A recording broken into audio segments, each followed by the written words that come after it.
தனி மாநில கோரிக்கையை வலியுறுத்தி டெல்லியில் தெலுங்கானா கூட்டு போராட்டக் குழு சார்பில் சத்தியாகிரக போராட்டம் துவங்கியது.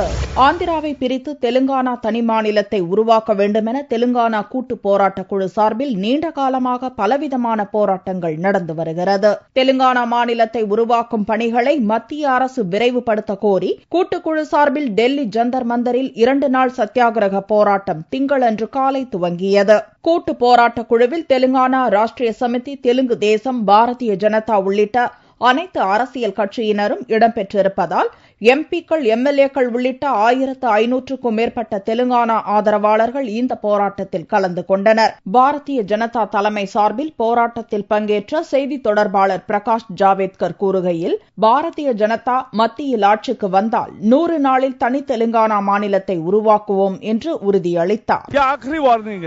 अभी भी इस सत्र में बुलाते हैं तो हम पूरा सहयोग देंगे, लेकिन ये अगर नहीं देंगे, इनसे नहीं बनता तो हम तेलंगाना बनाकर दिखाएंगे. सत्ता में आते ही 100 दिन में हम तेलंगाना बनाएंगे. தற்போது பார்லிமெண்ட் நடந்து வருவதால் போராட்டத்தையொட்டி ஜந்தர் மந்தரில் பலத்த போலீஸ் பாதுகாப்பு போடப்பட்டிருந்தது. தடுப்பு வேலிகளை தாண்டி சில போராட்டக்காரர்கள் திடீரென பார்லிமெண்டை நோக்கி பேரணியாக செல்ல முயன்றதால் பதட்டம் ஏற்பட்டது. அவர்களை போலீஸ் படையினர் தடுத்து நிறுத்தினர்.